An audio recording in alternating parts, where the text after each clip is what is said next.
to Georgetown University for hosting this important event. Before I begin, I want to extend my most heartfelt sympathies to all of you who survived the genocide and to you who lost family and friends during it. As a citizen of a country that could have, but chose not to help, I'm especially and deeply sorry. Next. Today I'll discuss the role of media and literature immediately before and during the 1994 Rwandan genocide, with some concluding thoughts about the present day. Dr. Gallimore will focus his remarks on contemporary freedom of expression issues. Immediately before and during the genocide, Hutu hardliners monopolized and manipulated print and broadcast media in Rwanda. The newspaper Kangura and other periodicals, as well as radio, television, RTLM, or Hate Radio, and Radio Rwanda were, quote, voices of extremism. Not only did these media outlets spew virulent anti-Tutsi propaganda that incited the genocide, but they also distributed specific instructions that directly helped execute these atrocities. Even years before the Rwandan genocide, Kangura, meaning wake others up in Kinyarwanda, and other prominent newspapers and journals in Rwanda began printing articles and cartoons that were unapologetically and unambiguously anti-RPF and anti-Tutsi. Some examples. Kangura falsely asserted the following, often projecting onto Tutsi exactly the preparations and acts of Hutu genocidaire. That Tutsi infiltrated and disproportionately occupied, if not dominated, positions of economic, social, political, and religious influence. That Tutsi women were devious and deadly seductresses of Hutu men. That Tutsi were planning a genocidal war on Hutu that would leave no survivors. That RPF soldiers admitted that they had come to clean the country of the filth of Hutu. That Tutsi resembled Nazis in their ideology and even adopted the Nazi swastika as their emblem, and that Tutsi are cannibals. Next.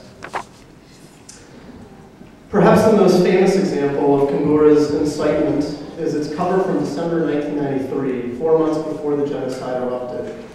The cover contains 4 elements. The first is a photo of Gregoire Kayibanda, who was mentioned in the previous presentation, a former president of Rwanda who promoted Hutu majority power. A second is a sarcastic headline referring to Tutsi as the race of God. The following question: what weapons can be used to finally defeat the Inyenzi, meaning cockroaches, one of many derogatory words used against Tutsi? And finally, as if to offer an answer to that question, a picture of a machete, one of the primary weapons that would soon be used to perpetrate the genocide. Radio was even more effective means of communication than print media because of the relatively low literacy rate in Rwanda, at least as compared to Western standards. Relatedly, there was a traditional and popular oral culture in Rwanda. Also relatedly, many Rwandans own radios. And finally, the government reportedly distributed free radios before and possibly even during the genocide. Radio Rwanda, the national radio, was used as a mouthpiece of the government. It sometimes broadcasted inaccurate information.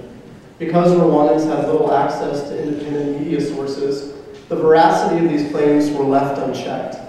For example, in 1992, Radio Rwanda falsely declared that Tutsi were planning to kill certain Hutu leaders, an allegation Radio Rwanda said a Kenya-based human rights group warned about. Some suspect Radio Rwanda intended to encourage Hutu to slaughter Tutsi, which Hutu began doing the following day. RTLM was established in 1993 by pro-Hutu forces and began broadcasting later that year. One of the RTLM founders was Simon Bikindi, a popular musician famous for his anti-Tutsi songs. The lyrics of one song included, in reference to Tutsi, "Remember this evil that should be driven as far away as possible so that it never returns to Rwanda." RTLM became very popular among Hutu because it played lively music, it showcased gossip, and it reported supposed news that was often untrue and interviews that were often inaccurate. Before April 6, 1994, RTLM actively incited the genocide. RTLM dehumanized and demonized Tutsi. The following are portions of RTLM broadcasts. You find Tutsi look hideous with their bushy hair and beards that are full of fleas. They look like animals. Actually, they are animals. The Tutsi cockroaches are bloodthirsty murderers. They dissect their victims, extracting their vital organs, heart, liver, and stomach. They are man-eating cockroaches. The Tutsi cockroaches are ferocious beasts, the most vicious of the hyenas, more cunning than the rhino. The Tutsis have always been evil. They may smile and wink, but they will take your children away. We can't let them attack our country. I'm asking everybody to stand up and fight using everything you have. We must take sticks, clubs, and machetes and stop them from destroying our country. RTLM exploited tension between ethnic groups to promote or reaffirm Hutu fears of Tutsi, that Tutsi were threatening and would not peacefully share power. On April 6, 1994, when the plane carrying the Rwandan president, Juvenal Habyarimana, a Hutu, was shot down, RTLM blamed the RPF. RTLM broadcasted, "The cockroach's cruelty is irreversible. The only remedy is total extermination. Kill them all, totally wipe them out." Beyond inciting the genocide, the media was instrumental in orchestrating the atrocities. After the genocide erupted exactly 18 years ago, radio became even more important as a source of information and analysis for Rwandans than before the genocide, since the conflict inhibited travel and access to outside media. Officials of the interim government told Rwandans to listen to radio broadcasts. RTLM urged Hutu to kill Tutsi. For example, RTLM broadcast, "The graves are not yet full. Who is going to do the good work and help us fill them completely?" RTLM also directed listeners to construct roadblocks and to search for Tutsi generally. And RTLM specifically named individuals and areas that should be targeted. Radio Rwanda, the national radio station, aired similar instructions and information. Given the popularity and effectiveness of especially RTLM, what could or perhaps should outside actors have done? One option would have been to jam radio broadcasts. The United States and perhaps other countries reportedly considered doing so. However, they ultimately decided not to. The second option would have been to destroy radio stations and their infrastructure throughout the country. And I'd like at this moment just to take issue with something that President Clinton said in the documentary Ghosts of Rwanda. It is factually untrue that the United States government did not know what was happening as it was occurring. Skeptics then, and even some now, raised counter-arguments about these proposals. One was a general aversion to humanitarian intervention. Those who refused to intervene in the genocide did not want to pursue even minimal steps that could be accomplished without committing soldiers on the ground. Another counter-argument concerned freedom of speech.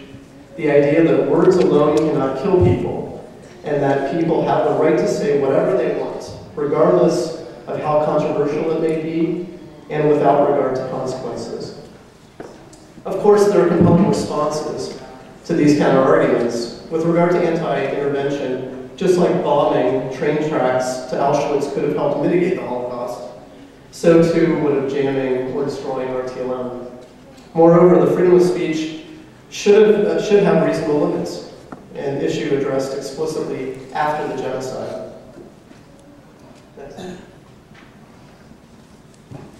Next. Between 1996 and 1997, the UN International Criminal Tribunal for Rwanda indicted and then jointly tried 3 Rwandan media officials for committing atrocity crimes. Next. These 3 individuals were Jean Bosco Baraya-Wiza and Ferdinand Nakimana, who were both co-founders and senior officials of RTLM, and Hassan Ngezi, who was the founder and editor-in-chief of Kanguru. Oh, actually, I'm sorry about that. Sorry. In pronouncing their convictions and sentences, the trial judges stated, quote, Without a firearm, machete, or any physical weapon, you caused the deaths of thousands of innocent civilians. This case raises important principles concerning the role of the media, which have not been addressed at the level of international criminal justice since Nuremberg. The power of the media to create and destroy fundamental human values comes with great responsibility. Those who control the media are accountable for its consequences. At the end of their trial and their appeal came the following convictions. Barai Guiza was convicted for instigating the perpetration of acts of genocide and ordering or instigating the commission of crimes against humanity. Nahimana was convicted of direct and public incitement to commit genocide and crimes against humanity. And Ngeze was convicted of aiding and abetting the commission of genocide, direct and public incitement to commit genocide, and also aiding and abetting crimes against humanity. These trials acknowledge the role the media can play in promoting and perpetrating atrocities and established important precedents in international law that criminalize genocidal hate speech. Hopefully these cases will deter others who may consider using media to incite and orchestrate genocide. Next. Today there are other signs beyond these legal developments that Rwanda has begun a new chapter in its history. After a catastrophic history of propaganda, Rwanda is increasingly committed to free and open access to ideas and information which are critical to combating myths and misunderstandings that can lead to violence. A few examples.